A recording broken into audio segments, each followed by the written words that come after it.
Oi, Maíra, Oi, Clarissa, tudo bom, querida? tudo bom? Maíra, hoje estamos só nós duas aqui na nossa tenda. Estou muito feliz. A gente sempre gosta quando a gente fica sozinha por aqui. E hoje eu queria que você contasse para os nossos ouvintes o tema que a gente vai falar. É um tema que eu trouxe para você essa ideia, porque é algo que está muito vivo na minha vida hoje, nas minhas relações aqui, no momento que eu estou de vida aqui em Floripa, e tem feito muito sentido. Conta pra gente que tema que nós vamos falar hoje, como que vai ser essa conversa. Pois é, claro. Quando você me trouxe, eu fiquei até meio assim. Eu falei, ai meu Deus, será que eu vou querer falar disso? Porque eu sinto que é um enrosco também que eu tenho que trabalhar, né? Eu percebo que é algo que eu tenho que ir trabalhando nessa altura da minha vida, que tem a ver com a nutrição emocional e com o vínculo que a gente tem que tentar garantir com as pessoas do nosso entorno, com as amizades. A importância que tem da gente conseguir realmente estar com os outros, né? Quando você trouxe o tema, por que que eu fiquei meio assim travada? Falei, pô, será que eu posso falar disso? Ou será que eu vou trazer aí uma questão e deixar o pessoal mais confuso do que com forma de olhar para isso de um jeito que faz com que as pessoas ponham movimento? Porque a gente sabe, assim, que pelo desenho original do ser humano, é fundamental que a pessoa crie vínculo com o outro, né? Hoje eu sei disso, né? Acho que antigamente eu não tinha essa ideia na cabeça, não tinha muito essa referência. Eu acreditava, inclusive, que as pessoas que se isolavam, que gostavam de ficar sozinhas, que se davam bem morando sozinhas, que não tinham namorado, sei lá, não tinham parceiro. Tinha até aquela história do efeito urtigão, aquela pessoa que vai morar no meio do mato, isolada, que isso era da personalidade de algumas pessoas e ponto. Mas a gente sabe, né, depois de estudar trauma, que na verdade não, que na verdade isso é uma resposta de trauma. Porque o ser humano ele vem buscando esse contato com o outro, né? A necessidade do afeto, do amor, da conexão com os demais. Nós somos seres sociais. Então, a gente está sim em busca de estar com o outro. Isso é uma necessidade humana básica do mamífero, da nossa biologia. E é curioso que, claro, pode acontecer a experiência de, numa primeira fase da vida, a gente não ter essa resposta do adulto, do cuidador. E isso vai gerar uma ferida, né? Se nós estamos aí buscando essa atenção, esse colo, essa presença de um adulto cuidador, né? O cuidador principal, que primeiro vai ser essa mãe ou essa figura maternante, e nós não temos isso garantido, o bebê facilmente vai entender que ele não tem, digamos, merecimento por esse colo. Ele vai aceitando, se conformando com essa condição que ele está vivendo e se adaptando a isso. E aí a gente entende hoje, né, que quando a pessoa ela se isola e se basta por si mesma, na verdade ela está nesse lugar de se conformar e está se protegendo da dor de estar buscando um vínculo que não vem, que deveria ter vindo. Então é uma dor, na verdade, que a pessoa tem, que está lá escondida muitas vezes com um jeito de eu me basto por mim mesma, não preciso de ninguém, tá tudo bem, eu posso ficar sozinha. E eu percebi que isso foi uma coisa que aconteceu comigo, assim. Eu lembro de uma fase que eu morei sozinha na Roosevelt, que eu morei 3 anos numa kitnet, adorava morar em cima dos parlapatões e tal. E eu lembro de olhar para a janela e falar assim, cara, lá no futuro, o que eu preciso mesmo garantir é ter uma certa independência de se precisar, eu vou ficar sozinha e não preciso de ninguém. Então eu preciso meio que organizar minha vida para poder estar nesse lugar. E achava que isso era uma coisa assim, claro, porque eu sou descolada, porque eu não sei o que, tá, tá, tá. E hoje eu olho e falo assim, não, era um medo que eu tinha gigante de repente estar tentando algo com alguém e não conseguir. De ser abandonada, né? Que acho que é a ferida do abandono que mostra isso muito forte. Enfim, acho que o tema era mais ou menos esse, de querer mostrar que, na verdade, é muito importante a gente garantir esse vínculo. E o componente adicional da ideia da gente trazer isso para a tenda materna é pensar que na maternidade, quando nós temos filhos, a gente vai viver essa fase inicial do puerpério, principalmente, né, que muitas vezes é muito solitária, que a gente nem imagina que a gente vai ficar tão desorganizada emocionalmente e precisando desse apoio, desse vínculo, e às vezes pode ser muito desafiador a gente ir atrás de alguém para poder ter uma escuta, ter um colo, ter uma atenção, porque se às vezes a gente já tem esse padrão de acreditar que a gente não merece isso, a gente não vai conseguir buscar. E como, né, Maíra, que todos nós, de alguma forma, a gente aprendeu a evitar, pela forma como a gente foi, né, educado, criado, o quanto que essa necessidade básica de conexão, de pertencimento, o quanto que ela foi invisibilizada, né, o quanto que na nossa cultura ela é invisível muitas vezes, né? Ah, Você tem que se virar sozinho, você tem que ser autônomo, você tem que ser independente. O quanto que muitas vezes, né, isso está implícito no olhar das pessoas, o quanto que é desafiador mesmo esse encontro íntimo com o outro, né? E por mais que às vezes a gente queira, muitas vezes esse encontro ele não vai ser fácil, dado, gostoso, né? Esse encontro com o outro, muitas vezes, ele vai trazer ali, vai lançar a luz para muitos medos, para nossa sombra, para questões que desde lá de trás eu aprendi, como você explicou muito bem aí, a evitar, a esconder, porque como isso não foi atendido, eu entendia, né, como você falou, que eu não merecia, que isso que eu estava sentindo era equivocado. Tem até uma tensão traumática que o Gabor Maté ele traz, né, que ele fala que a gente tem duas necessidades básicas, que são a autenticidade e a conexão, o pertencimento, né, essa necessidade de vínculo, de afeto. Elas são as duas necessidades básicas, não tem uma hierarquia, mas de alguma maneira, quando eu começo a me relacionar, né, a pedir o que eu necessito, muitas vezes eu vou entender que, como eu dependo do cuidador, eu ainda pequenininho, eu dependo desse cuidador, que ele venha, que ele me atenda, né? Eu preciso de garantir esse vínculo com ele. Muitas vezes eu vou começar a abrir mão da minha autenticidade, né? A gente falou muito sobre isso no último episódio com a Mari. Então, eu sinto que esse episódio é quase uma continuação do episódio da autenticidade, porque agora a gente está falando assim, beleza. Então, lá atrás, a gente aprendeu a abrir mão da nossa autenticidade, né, em função desse vínculo, dessa necessidade de pertencimento, mas muitas vezes, hoje ainda, a gente não consegue se relacionar de uma maneira íntima, de uma maneira autêntica, de uma maneira profunda. A gente tem medo, né, de se vincular, a gente tem medo de pedir o que a gente necessita, a gente tem medo de estabelecer limites, a gente tem medo de se posicionar e falar assim, olha, eu preciso de ajuda, ou nossa, vamos junto aqui, ou eu te ajudo, ou de oferecer ajuda, e obviamente, né, isso vem depois também. A gente começa a distorcer muito da forma como a gente vai aprendendo a se relacionar, né? A gente vai distorcendo, vai se afastando muito da nossa natureza, que é interdependente, que é cooperativa, que é colaborativa. A gente vai aprendendo a se fechar, a se isolar, a achar que eu me basto. Então, eu queria que a gente começasse falando, né? Agora que a gente fez um pouquinho dessa introdução, talvez seria legal a gente contar, assim, um pouquinho, eu queria te escutar, contar um pouquinho, assim, você trouxe esse tema da maternidade, né, com a chegada da Nara, enfim, mas que você contasse um pouquinho da sua trajetória com as suas relações, assim, do quanto você, com a chegada da Nara, em determinados momentos, foi se abrindo para formar uma rede, para se vincular com outras pessoas, para pedir ajuda, e outros momentos você foi talvez se fechando, enfim, mas que você contasse um pouquinho dessa sua trajetória e dessa busca por essas relações que te nutrem emocionalmente, para que você possa até, né, conseguir dar mais e se entregar mais. Para mim tem esse contexto, assim, de ter tido a Nara aqui na Espanha, né? Eu tô aqui há 13 anos já, a Nara tá com 9, então ela nasceu em 2015. E eu não ter nenhuma pessoa da minha família aqui, nunca tive, morando por perto e tal. Tudo era em relação à família do Alfonso, que agora já não tá casado comigo e tal, mas quando a gente teve a Nara, eu tava morando com ele, já fazia alguns anos.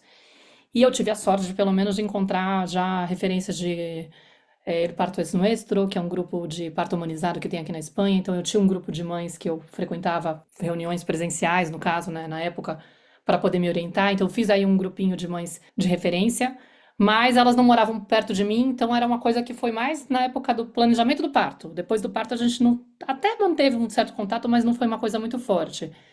O que aconteceu em relação ao Brasil, que eu sempre tive mais afinidade com as brasileiras para poder ter essa coisa do me sentir realmente sentida, vista, compreendida, no final, culturalmente, tem essa dificuldade, assim, né? Eu não consigo conectar tanto com as espanholas.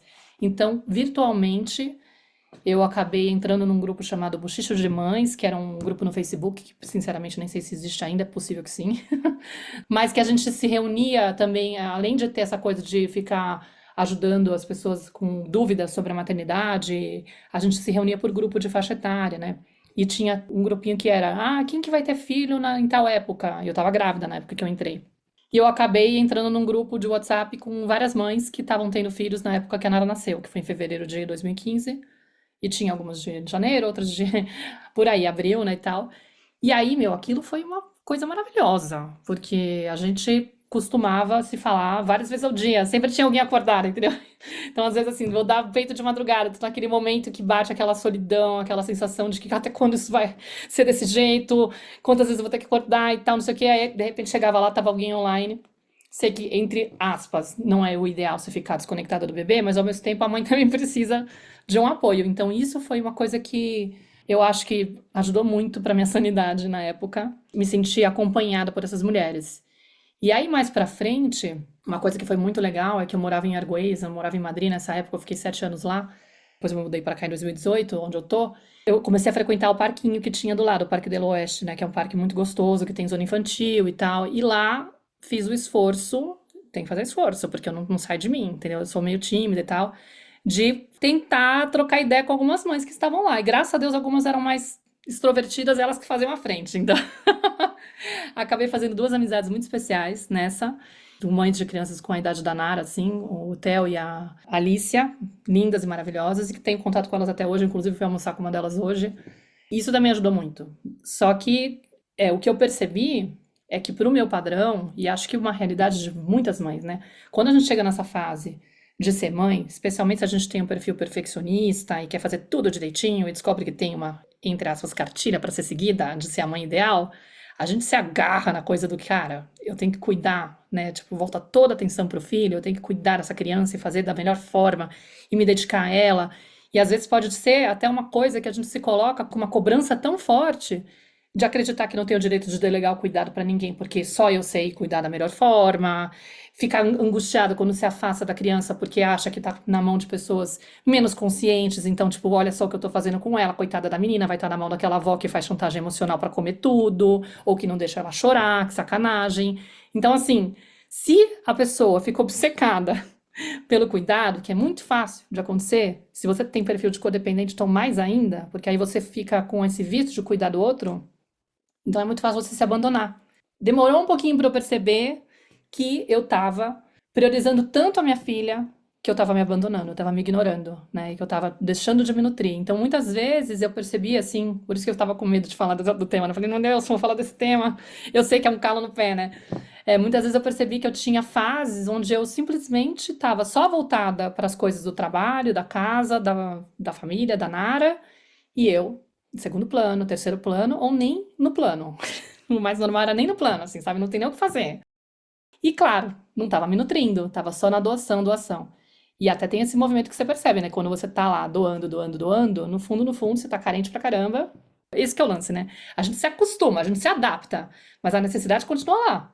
O ponto é que a gente não está identificando e não está reivindicando, não está indo atrás para poder resolver. É um padrão que a gente tem de, tipo, deixa para lá, isso aí não é importante, eu me viro, pode deixar, não preciso cuidar de mim, eu tô lá pro outro, né?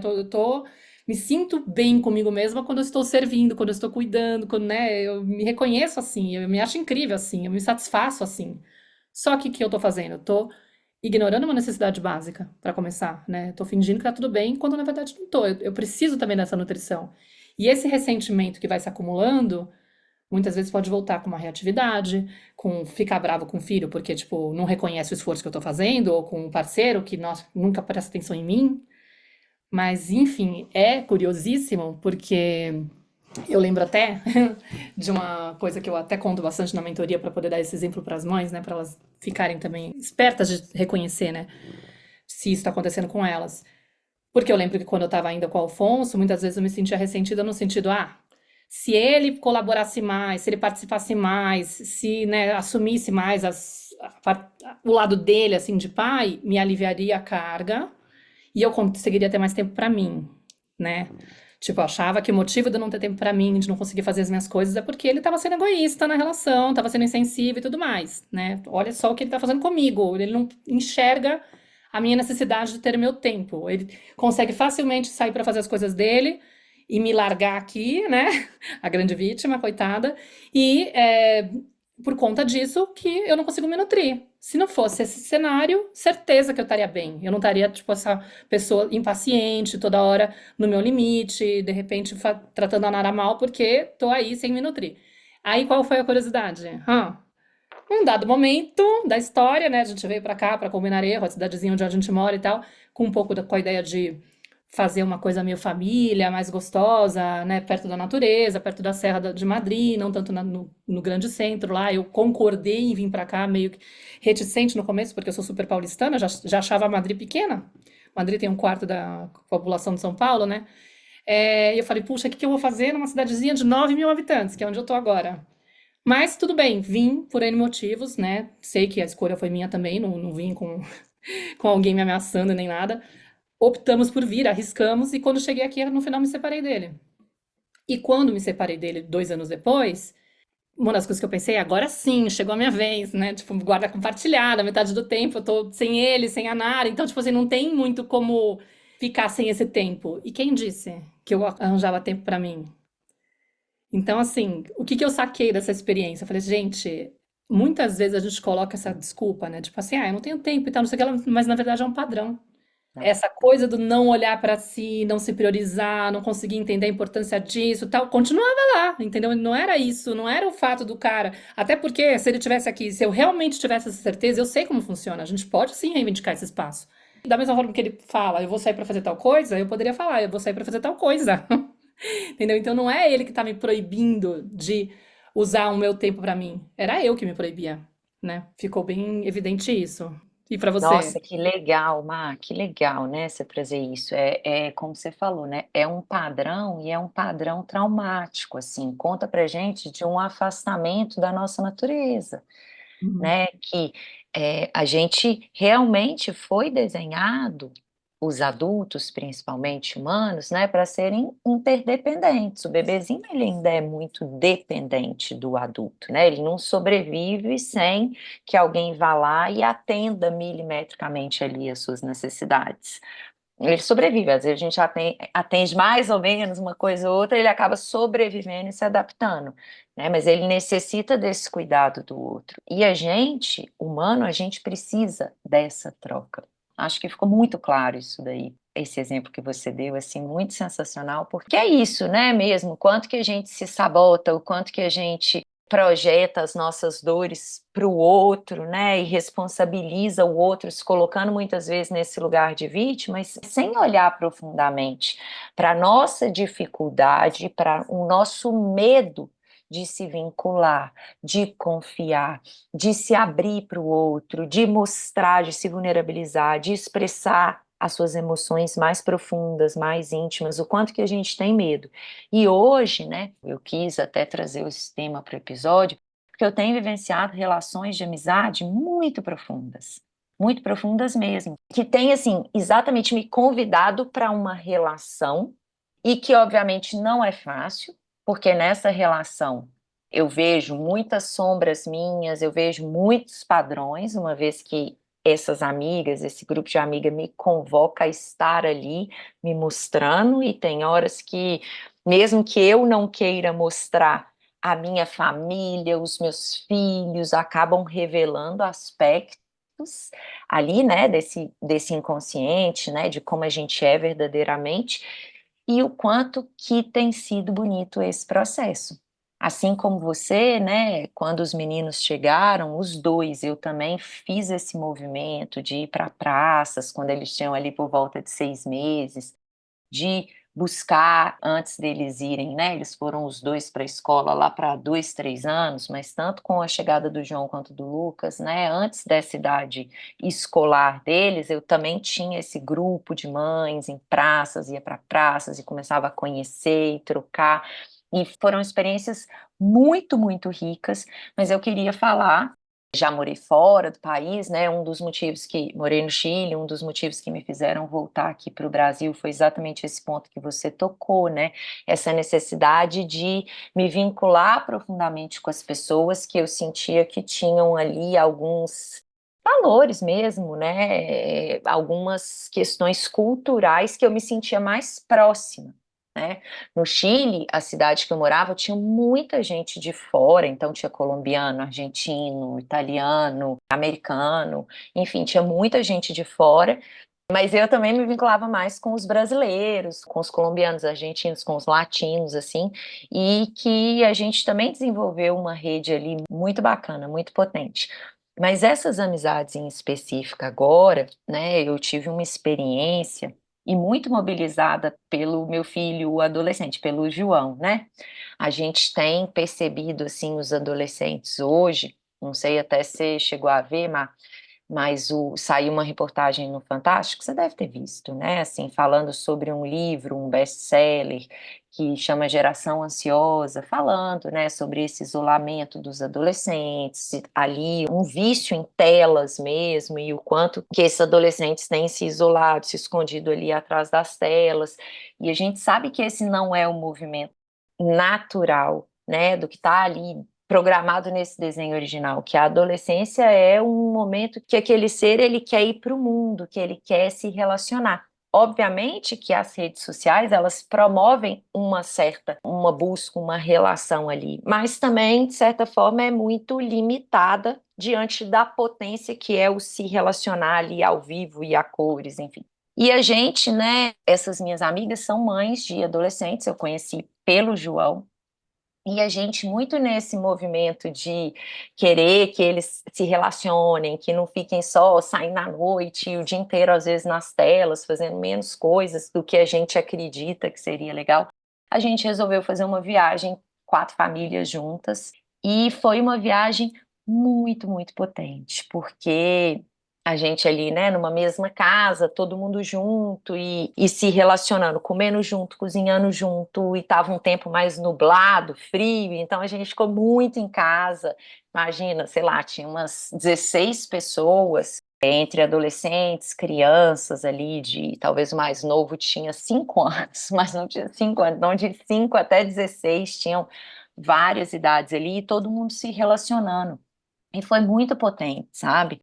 Porque, como eu falei para você, né, mesmo que eu quisesse me fechar, me isolar e não mostrar alguns aspectos que eu aprendi a julgar que não eram bonitos, que não eram aceitáveis, de alguma forma os meus filhos, o meu companheiro acabavam me cutucando ali, ou até às vezes o encontro com as minhas amigas, e isso vinha à tona. E foi muito desafiador num certo aspecto, né? Lá durante, eu me vi mesmo assim, num lugar de, em vários momentos, assim, sei lá, às vezes uma discussão minha com o Rafa, meu marido, e todo mundo vendo, sabe? Ou às vezes algo que o João ou o Lucas faziam e que as pessoas olhavam. Então, em vários momentos, eu me senti muito vulnerável, muito exposta. E foi muito importante vivenciar tudo isso, e a gente teve momentos depois dessa viagem para se encontrar e processar, porque, de alguma maneira, a nossa relação de amizade, eu tenho encontrado hoje nessas relações espaço para isso, para mostrar também aquilo que desagrada, para mostrar também aquilo que eu aprendi a evitar, para encontrar olhos amorosos nessas relações e ouvidos atentos, né, que vão me olhar para além daquilo, né, e que vão conseguir acolher e me acompanhar nos momentos que isso vem. Teve até um momento que a gente fez uma brincadeira e que surgiu de uma forma muito espontânea e que eu sinto que ela foi muito importante ter acontecido, que a gente estava tomando café no domingo, no último dia que a gente ia embora. A gente estava tomando café e aquele café da manhã que não acaba, cada hora chega um, vem outro e não acaba. E a gente sentou umas, sei lá, devia ter umas 10 pessoas, acho que os meninos foram jogar futebol e tal, e a gente ficou ali. Então tinha adulto, tinha alguns adolescentes, acho que o mais novo que estava ali devia ter 15 ou 14 anos. E aí a gente começou de uma forma muito espontânea, uma amiga minha, ela é muito curiosa e ela pergunta muito, e aí a gente começou a fazer assim, então vamos fazer uma entrevista com cada um. E aí cada um podia fazer uma pergunta. E as perguntas começaram a ficar muito profundas, assim, perguntas bem interessantes. Aí cada hora era um. E começou com o marido de uma amiga minha, que é muito profundo, assim, muito entregue. E ele começou, e o tom que ele deu para as respostas, e eu toda brincadeira, e todo mundo foi indo muito profundo. Teve um que não chorou, ou que não se sentiu ali exposto em alguma pergunta ou outra, ou de certa forma, né, incomodado em algum momento. E era muito bonito de ver as perguntas dos adolescentes, extremamente criativas, assim, inusitadas. Eram perguntas que deixavam a gente, às vezes, assim, meu Deus, não, nunca parei para pensar nisso. Então, eu saí tão agradecida e tão mexida. E, na verdade, o que eu estava querendo dizer, né, para você, assim, é que não foi confortável. No início, eu estava muito, assim, eu dormi mal na primeira noite, era o meu corpo estava me contando o quão difícil estava sendo esse processo de vivenciar essas relações muito íntimas. Então, uma dentro da outra, assim, né? Porque a comunidade, ela faz isso com a gente, ela faz a gente se ver ali no encontro com o outro constantemente. Mas a gente conseguiu se amparar e não fugir. Tanto que a gente terminou nessa brincadeira que foi assim, foi pondo, organizando muita coisa. E depois a gente se encontrou, só as mulheres, né, nós quatro, para processar. E foi tão profundo que cada uma foi se dando conta nesse encontro, né? Porque é isso, o quanto que e escutar como cada um percebe, às vezes aquilo, e é muito louco, né? Assim, porque às vezes aquilo que eu fiquei lá presa e remoendo aqui e fritando minha cabeça, literalmente, falando, nossa, isso, aquilo. Quando eu trazia para as meninas, elas falavam assim: nossa, mas eu vi outra coisa, foi de outro jeito, eu nem percebi isso aí. E traz uma leveza, né? A hora que você pode mostrar e falar assim: nossa, mas eu vi assim, e conto que ela participou dessa forma de eu me ver, mas sem responsabilizar ela pelo que me acontece ou pelo que ela falou que gatilhou algo em mim.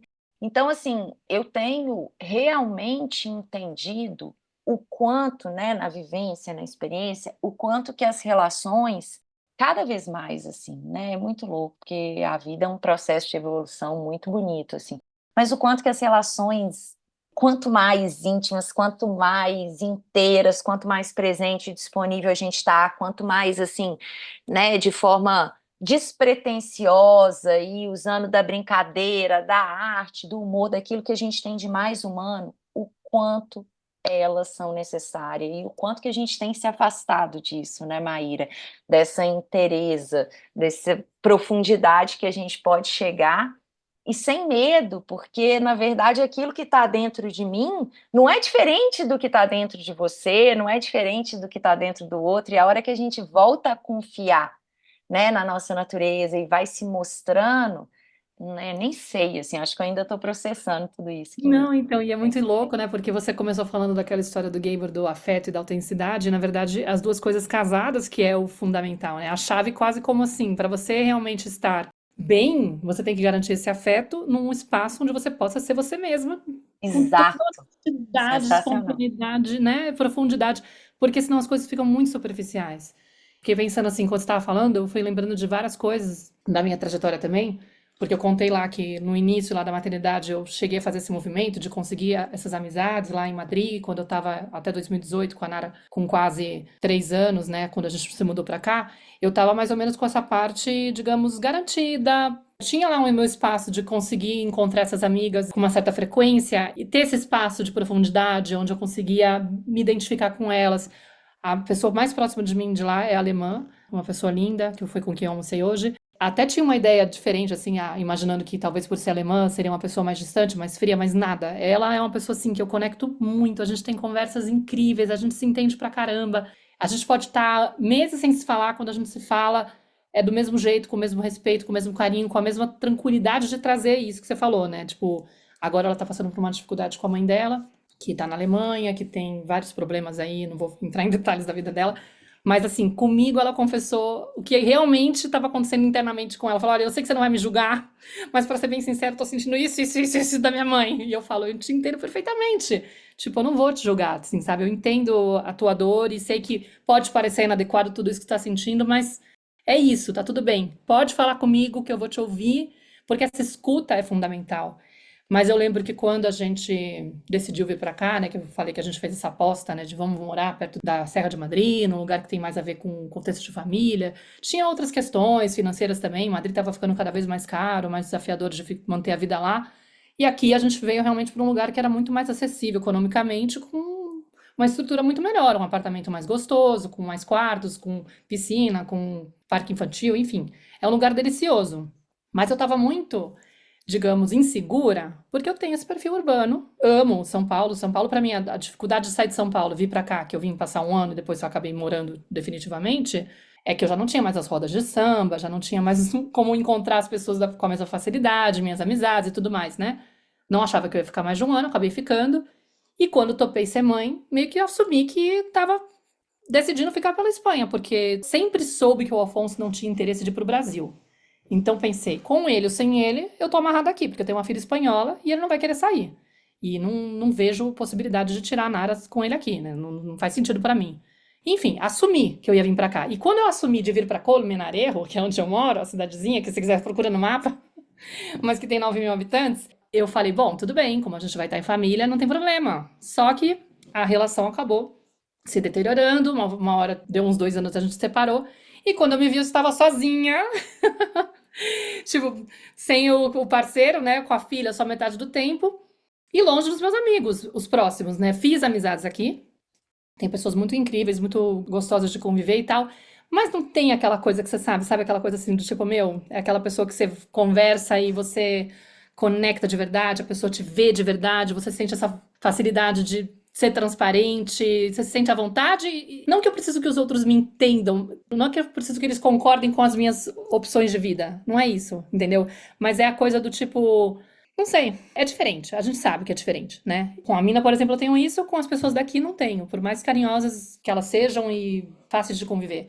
São visões diferentes de vida, no final você não toca profundidade, né? E aí eu lembro que logo em seguida também veio a pandemia. Então foi aquele cocô, porque para além disso, o Alfonso ficou um tempo morando aqui comigo, mesmo a gente separado, e teve aquela coisa da gente ficar isolado. E o que eu percebi foi que eu me acomodei. Eu entrei num espaço assim de atrofiar esse músculo do tentar o vínculo, me acomodei com a coisa do ficar isolada, e quando a gente começou a ter autorização para sair, eu já tava com aquela preguiça e já tava aquela coisa autossuficiente, assim, sabe? Ah, eu não preciso de ninguém, eu tô tranquila. Era mais assim, ai, só de pensar de ir pra Madrid encontrar as pessoas me dá uma preguiça, não sei se eu tô afim, nananana, não compensa. Porque no final eu vou gastar uma puta grana, um puta de um tempo, prefiro ficar aqui, a minha casinha, nanana. Tava nesse espaço aí do efeito Urtigão, me bastando por mim mesma. E não percebi que isso foi me adoecendo. E, ao mesmo tempo, acho que pilhada com a coisa do estar morando sozinha, bancando tudo sozinha, empresa no Brasil, o euro subindo para casa do caralho, o valor da moeda, não sei o quê. Eu tava muito pressionada com coisas de trabalho, desafio de como é que eu vou fazer para manter essa vida. Eu não tenho apoio dos meus pais, minha mãe já falecida, meu pai nunca foi suporte financeiro, enfim, eu tava dependendo de mim mesma. Eu tava em estado de luta e fuga. Total. Eu entrei assim num estado de constante preocupação, ansiedade, eu tenho que fazer essa coisa valer, nananana, e eu entrei numa obsessão assim de fazer funcionar o formato que eu nem sei quando vai terminar essa história. E a gente sabe, né? Estado de alerta você não tá podendo vincular. Possibilidade de engajamento social não tá. E eu tava entre o estado de alerta constante com o do congelamento também. Então eu comecei a reparar depois de um tempo que eu chegava nos lugares e não lembrava como eu tinha feito o trajeto do carro, sabe aquela coisa assim? Tava no piloto automático, totalmente dissociada. E teve um dia que foi muito forte, assim, depois da pandemia ter terminado, e aí ter tido um evento com uma festinha que era na casa de umas amigas. Nunca contei isso pra ninguém, assim, acho que, não sei, acho que só em terapia mesmo. De eu estar numa festinha na casa de. Preocupa não que você tá É, contando só para mim. exato, aham, sei, pra você e pra não sei quantos milhares de pessoas que podem escutar. Mas eu tava na casa de uma amiguinha da Nara, numa festinha, e estavam os pais da escolinha onde ela estudou até um certo tempo, e eles começaram a falar de coisas de trabalho. E eu olhava pra eles e falava assim: mas qual será que é a profissão desse? Aí eu descobria na hora, assim, né? E eu falava, gente, mas eu já fui em várias festas. O que que eu me dei conta? Que eu tava dissociada. Eu não ouvia as conversas das pessoas. Eu falei, gente, onde é que eu tava que eu não tinha noção da profissão dessas pessoas com quem eu convivi no último ano, por exemplo, assim, sabe? Eu saí dessa festa chorando, pensando assim, gente, tava completamente fora do meu corpo. De tão engatilhada que eu tava com as preocupações, ansiedade, não sei o que lá, incapaz de vincular com os demais, né? E aí eu comecei a olhar para isso com atenção. Falei, gente do céu, preciso recuperar. Preciso fazer um movimento Porque, tipo, agora acabei de identificar aí que eu tô adoecida com essa história, né? Tipo, tô realmente com esse músculo atrofiado e eu preciso fazer algo por mim. E aí, claro, reconhecer, né, que é uma dificuldade, porque quando a gente tem esse padrão de se abandonar e acreditar que tem que se virar sozinha, que tem que ser independente, não sei o que, nanana, é muito difícil ir atrás desse colo, dessa presença, desse contato, né, de sentir que realmente faz sentido, ai, deixa que eu não preciso, ou então me dá vergonha, fico inibida, não sei se eu me sinto à vontade, é isso que você falou, tipo, poxa, que bom ter um espaço onde eu consiga, por mais que seja desconfortável, eu vivo lá de expor a minha verdade e percebo que aquilo, na verdade, por mais que me desorganize, é viável, as pessoas conseguem me ver, né, não me julgam, ou mesmo estão lá interpretando de um jeito totalmente diferente do que eu estou imaginando, do que elas estão tendo, né? Tipo, é mais uma cisma minha do que outra coisa, sei lá. E aí eu comecei a fazer esse movimento de tentar fazer um certo esforço, de tentar garantir, assim, né? Porque é muito fácil eu ficar aqui o mês inteiro sem sair da minha toca, entendeu? E aí, às vezes, eu falo assim: não, eu preciso ir pra Madrid, preciso encontrar as minhas amigas, preciso fazer um almoço. A mina, vamos fazer um almocinho aqui e tal.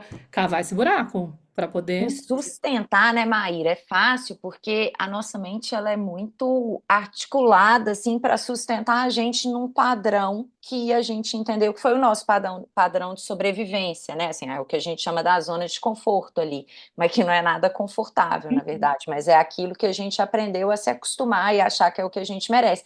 E aí ela começa a te trazer um monte de comprovações e de argumentos como se essa fosse a realidade. Ah, não, é difícil. Ah, não, mas eu me relaciono com muita gente, eu trabalho na rede social, eu sempre estou relacionando com gente, eu tenho os grupos terapêuticos, isso, aquilo. E quando a gente vê, a gente realmente tá se sabotando.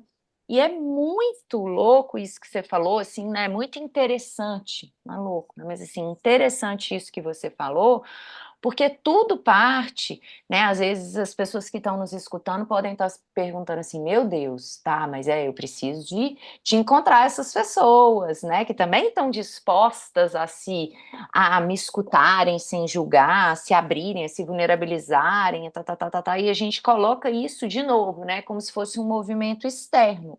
E o que você acabou de falar foi justamente o oposto.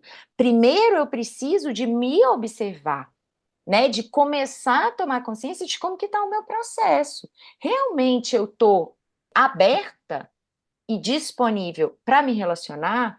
Quando eu estou, né, nos encontros, eu tenho uma cliente que se separou recentemente, e aí a gente tem conversado muito sobre isso, né? Sobre essa disponibilidade dela para se vincular, para começar a buscar novas relações, porque muda muito, né? O cenário, a vida, enfim, às vezes a chegada de um filho, às vezes uma separação, às vezes uma mudança de cidade, né? Tudo isso coloca a gente num lugar assim, ou às vezes nada disso, só uma vida que foi sendo ali, né? A gente entra numa rotina e engata numa rotina e se isola, né?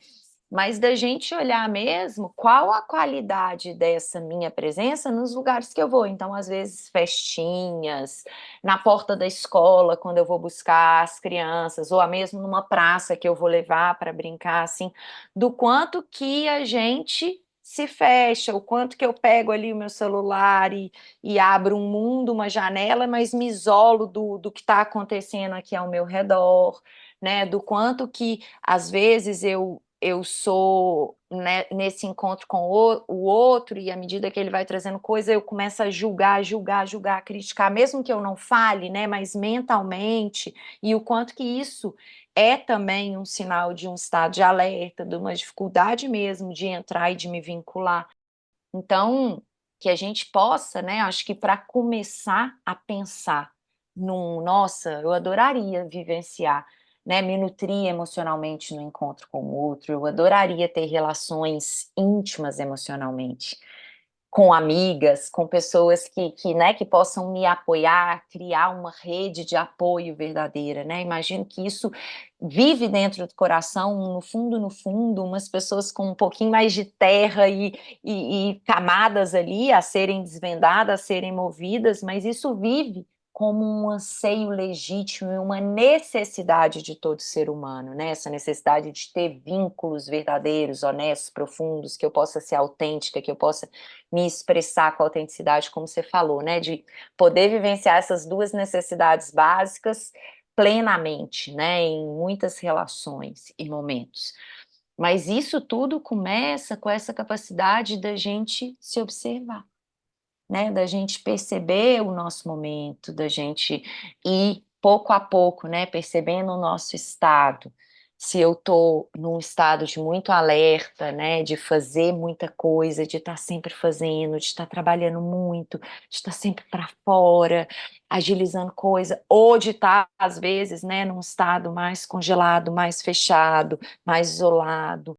Então, observar o estado que a gente está e buscando caminhos para eu voltar para um estado de equilíbrio e de disponibilidade constantemente. Então, o quanto que eu tenho feito práticas aí de autocura, né, para voltar para um estado mesmo de disponibilidade. Eu me preparo antes de descer do carro para ir buscar meu filho na escola, né, me regulo, respiro, né, volto para o meu centro, deixo qualquer outra preocupação de lado por um tempo para chegar ali, olhar nos olhos das pessoas, escutar o que elas estão falando, né? Ao invés de querer também só trazer, trazer e falar e falar e falar, mas escutar e receber e também me mostrar. Como é que é esse equilíbrio entre o dar e o receber, entre o que eu escuto e o que eu falo, o tanto que eu me coloco e o tanto que eu me abro para receber o outro? Então, tem questionamentos muito profundos que precisam de ser feito e que, né, talvez a gente traga como uma sugestão para esse momento, para que cada um comece esse processo de autorreflexão, seja numa prática de escrita ou numa conversa com alguma pessoa, de como que eu estou nesse momento e do quanto que nos momentos que eu tenho a possibilidade de interações sociais, o quanto que eu me preparo para isso?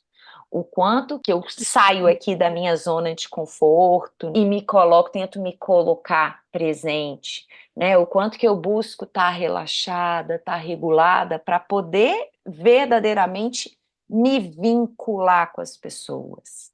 Então, acho que começa um pouco por aí. Sim, começa por aí. Mas eu fiquei lembrando desse desafio do estar na roda dos espanhóis e muitas vezes me senti deslocada, perdida com as falas ou não entendendo direito as piadas, porque tem uma coisa cultural que é assim, né? A infância deles é outra, as referências deles são outras, então às vezes a gente não entende direito qual que é a pegada dessa. Por que que eles riram disso? Eu não entendi. Até falei disso ontem na mentoria, esses dias, porque a gente estava falando sobre perfeccionismo e eu estava contando justamente dessa coisa de tentar comparar as coisas que a gente rotula nos filhos, não curte que os filhos se manifestem, mas comparando com as coisas que a gente tem dificuldade em nós, em aceitar em nós. E uma das coisas que eu percebo que eu tenho dificuldade muitas vezes é dessa interação, assim, com o outro. Eu não consigo, às vezes, me sentir à vontade no grupo, tenho uma certa timidez, né? E aí, muitas vezes, quando acontece isso, de eu me perder na fala, na conversa deles, eu meio que desisto de participar. E aí eu escapo, Cia, né? né? É, É. associo, falei, não, deixa quieto, quando eu estiver com a minha banda, com a minha turma, eu vou lá e consigo ser eu mesma, consigo me expor. A sensação é de que eles não me conhecem, assim, quase nada em relação... Não sei se as interações entre eles são muito profundas, mas eu não sou uma pessoa muito do grupo dos pais da escola da Nara, por exemplo, entendeu? Tento me observar, tento fazer isso que você fala, de vamos tentar lá ir pra rodinha, pra conversar e tal, mas me sinto muitas vezes perdida. E é uma das coisas que eu olho para a Nara, que quando ela manifesta essa dificuldade, me dá uma certa agonia. Hoje nem tanto, e nem acho que ela tem tanto isso. Ela tem uma certa facilidade de se aproximar. Depende um pouco do momento.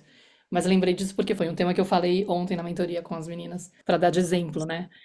E acho que é isso, né? Porque esse entender como que eu tô, a Mona Della Huck que fala isso, né? Entender a zona que eu tô, né? Se eu tô na zona verde, na azul ou na vermelha, se eu tô na verde da conexão, onde eu tô tranquila, onde meu sistema nervoso tá relaxado, eu estou disponível para o vínculo. Né? Se eu estou pilhada na zona vermelha, estado de luta ou fuga, totalmente ansiosa, preocupada com não sei o quê, eu vou chegar na escola lá para buscar minha filha, filha, vamos lá que a gente tem que fazer não sei o quê, já estou preocupada com alguma coisa do trabalho, alguma coisa na cabeça, realmente eu chego lá e eu tô totalmente fechada, indisponível para engajar com os pais, fazer uma certa amizade, eu sentir, né, a energia do que está acontecendo, das pessoas que estão lá no meu entorno, congelada, então nem vou falar, você está dissociada, na zona azul, você tá lá, tipo, totalmente indisponível também, você não tá vinculando.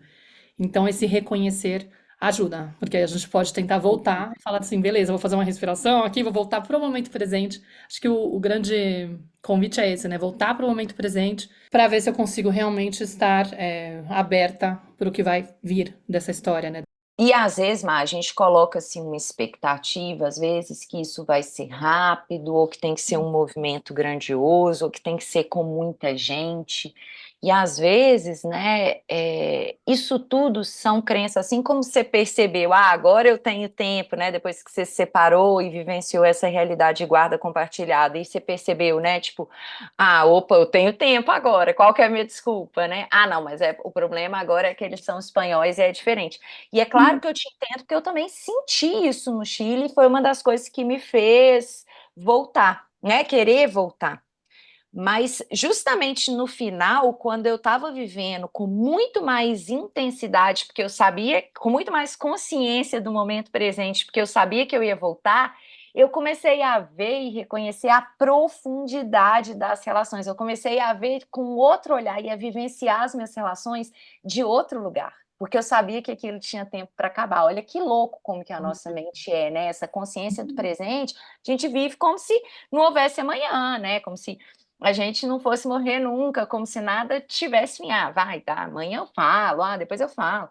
Enfim, e o quanto que, ok, eu não preciso na festa chegar lá no meio da roda e me colocar e não sei o quê, mas às vezes é ali com aquela mãe ou aquela família daquela criança que é mais próxima ali do meu filho, ou às vezes a criança nem é tão próxima, mas tem uma mãe ali que está numa condição parecida.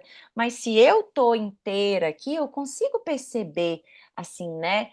Quem que eu posso me aproximar e como vai ser essa aproximação, quantas vezes eu, em busca desse querer receber, às vezes a gente se fecha por acreditar que esse outro não tem aquilo para me dar, mas às vezes eu vou começar convidando o filho para ir na minha casa, ou me interessando por aquela pessoa, fazendo algo e partilhando algo que eu tenho, uma coisa gostosa, uma coisa que eu sei fazer com essa pessoa. Então, assim, o quanto que às vezes um movimento eu estou disponível, eu quero, eu tenho essa intenção, então eu vou fazer esse movimento devagarzinho de ir me mostrando, de me interessar por aquela pessoa verdadeiramente, e como que isso vai se tornando ali uma costura e as relações vão cada vez mais se aprofundando, assim, né? A minha sorte é que eu tenho uma amiga que ela faz questão, sabe? E ela deu, inclusive, antes da gente fazer essa chamada, ela deu uma chamada na gente. Pô, gente, tudo que a gente marca, vocês começam qualquer desculpinha, vocês já começam, então tá, então não vamos, tá chovendo, tá frio. Pô, se a gente for deixar de fazer coisa aqui em Florianópolis porque tá chovendo, tá frio, a gente não sai de casa. E ela sustentou isso e deu uma chamada, ela foi até assim, bem incisiva com a gente, e depois disso, como que todo mundo se posicionou de outra forma. Ela falou assim: nossa, para mim, vocês são pessoas muito importantes. Quando eu vim aqui para Floripa, todo mundo é de fora e tal. Ela falou assim: eu escolhi vocês para serem minhas amigas. E eu não, eu sou uma pessoa que tem muita facilidade de me relacionar, e ela é mesmo, sabe? Ela trabalha com venda de imóveis e ela se relaciona com tanta gente. Ela falou assim: mas eu escolhi vocês. E eu acho que quando ela falou isso, para mim, pelo menos, trouxe esse senso de: meu Deus, olha só, né? Tem uma pessoa que tão disponível, tão afim, e o quanto que eu tô presa nos meus medos, porque não tem outra coisa, nos meus medos. E uma vez ela nomeou isso para mim: Clá, às vezes eu sinto que você tem vontade, assim, você quer vivenciar uma relação íntima, ela falando dela, né, da nossa amizade, mas que você não se permite. E aí, quando ela falou isso, e foi um pouco antes dessa viagem, nossa, foi tipo uma descrição do meu cenário de infância, assim, sabe? Do lugar que eu vou e do cenário, assim, né? Do meu personagem, na verdade. E aí aquilo foi tão, nomeou tanto para mim, e é justamente isso, né? Eu acho que, assim, pelo fato de eu estar disponível, eu não peguei isso e, foda-se, é dela e tal. Não, eu peguei aquilo porque me tocou e fiquei amassando barro ali, trabalhando, e como que isso me Todo fez. eu levou para casa que era teu. Exato. Então, eu acho que, assim, né, dentro desses processos, é essa coragem, esse compromisso com o nosso processo de crescimento pessoal é outra coisa que vai ajudar. a gente a buscar essas relações íntimas, porque eu preciso de estar disposta a me olhar para minha sombra, olhar para mim mesma, a me observar, senão não adianta eu querer ter uma relação íntima com o outro se eu não estou disposta a me olhar. E a outra coisa que eu queria falar como um caminho para nos ajudar nesse processo, obviamente, são as crianças e os adolescentes, né? Olhar para eles mesmos como guias. Por quê? Porque as crianças, né, e os adolescentes também, eles são muito autênticos. Principalmente as crianças pequenas, eles ainda são muito autênticos e sábios. E eles muitas vezes, né, vão para esse universo do brincar, vão ao encontro do outro ainda, e às vezes até do nosso próprio encontro, né, com muita autenticidade. E eu sinto que uma das coisas que, por exemplo, nessa viagem tornou ela tão potente foi exatamente esse espaço que a gente criou, no qual todos os adultos brincaram com muita espontaneidade, com muita entrega ali, com muita autenticidade, e o quanto que, né, a gente usar da arte, do brincar, o quanto que isso vai acessando aspectos nossos não tão racionais, não tão conscientes, não tão estruturados, e que vão, de certa forma, nos colocando num lugar mais solto, menos identificado ali com o personagem que a gente tem, ou com as nossas crenças, e que a gente vai se desarmando mesmo, assim. Então, como uma sugestão para quem quer vivenciar relações mais íntimas e se deixar, né, ir ao encontro dos outros, de amigos, de formar novas tribos, assim, brinquem mais com as crianças, se entreguem mais ao brincar. Quando o seu filho estiver com outras crianças, se tiverem mães, pais, propõe esse tipo de coisa. A gente foi num aniversário outro dia que a mãe foi fazer uma gincana. E aí ela chamando os adultos todos sentados ali, parados, olhando. Aí eu falei, não, eu vou. Aí fui, e daqui a pouco vieram outras mães, a gente brincou de rouba-bandeira. E é muito gostoso ver os olhinhos dos nossos filhos quando a gente está entregue numa brincadeira, é incrível. O Lucas, ele falava assim, não, eu quero minha mãe, eu quero ser do time da minha mãe, não sei o quê. Ele ficava tão feliz de eu estar ali brincando, que ele, ao contrário do que eu imaginava, ele muitas vezes queria abrir mão da brincadeira com os amigos para seguir brincando comigo, para eu seguir participando ali daquela brincadeira. Então, acho que também é um lugar muito importante que a gente precisa de resgatar, que vai nos ajudar a resgatar essa autenticidade, essa fogo, essa presença, porque quando você está brincando, você não está dissociado, você está ali inteiro, né, Maíra? É muito gostoso, que também eu acho que é uma grande Sim, convite aí. porque é um convite para a gente conectar com a criança interior, né? Tipo, que é justamente isso que você falou. Observando eles, a gente tem um exemplo de como que era estar tão mais próximo da nossa autenticidade. E aí acho que uma coisa que a gente pode fazer também é, tendo essa consciência de que isso é uma trava, de que isso é uma dor, que tem aí uma resistência, uma coisa atrofiada, que não estou conseguindo trabalhar esse vínculo, de talvez resgatar, ter uma conversa com essa criança, consolar essa sua criança interior e falar para ela que tá tudo bem, né? A gente ir atrás do outro, buscar esse colo, buscar esse vínculo, procurar amizade, que não é um lugar perigoso, que você merece essa atenção, né? Desfazer aí todas essas crenças, tentar desconstruir essas crenças que ela acabou adquirindo ao longo da infância e da adolescência, sei lá, da fase da vida dela que fez ela acreditar que não tinha espaço para isso, e provocar esses momentos que talvez sejam aí incômodos no início, tipo, será que eu consigo me entregar numa brincadeira? Será que eu consigo ir ao encontro do outro? Será que eu consigo me expor? Será que eu consigo falar com essa pessoa que parece que nem vai me entender, mas que talvez seja só uma crença mesmo minha, não é necessariamente uma realidade, é só um jeito que eu encontrei de me proteger. E acho que essa pessoa tem o perfil aí que, opa, não sei não, mas a gente não sabe, né? Só experimentando. O ponto que eu vejo assim é quando a gente tem que enfrentar uma coisa que é difícil, o único jeito de enfrentar é enfrentar aos pouquinhos, né? Mesmo no desconforto. Vamos lá. É, Dá a mão para tua criança interior e fala: "Vamos lá que eu tô com você. Eu sei que você tá com medo, mas eu tô com você. Tá tudo bem, tá com tudo certo. certeza, Tá segura", né? com certeza. É assim mesmo, né, que a gente resgata essa nossa autenticidade, é validando o que nos acontece, né. Tô vendo que você tá com medo, tô vendo que esse medo tá aqui, eu tô sentindo, mas vamos dar mais um passinho, né, tô vendo que tá vindo uma força, ai, de raiva, tem alguma necessidade aqui que eu preciso de sustentar, algum limite que eu preciso de colocar, me dá medo, mas eu vou e sustento, né? Acho que é isso, pessoal, né? A gente queria compartilhar um pouquinho desse tema aí de amizades, rede de apoio, intimidade emocional, nutrição emocional, que é tudo que a gente compartilha muito aqui na tenda e que nos apaixona. Espero que vocês tenham gostado desse episódio. Curtam, comentem, mandem para as amigas. É sempre uma alegria para nós estar aqui com vocês. E a gente se vê no nosso próximo episódio. Um beijo, Mar. Ai, Um beijo, pessoal. beijo, querida. Até breve. Espero que vocês tenham se inspirado, eu curti bastante. Adorei. A gente se vê. Tchau. Tchau. Eu sou a Clarissa de Aquiara. E eu sou a Maíra Soares. E você acaba de escutar mais um episódio da Tenda Materna, um podcast sobre maternidade e autoeducação.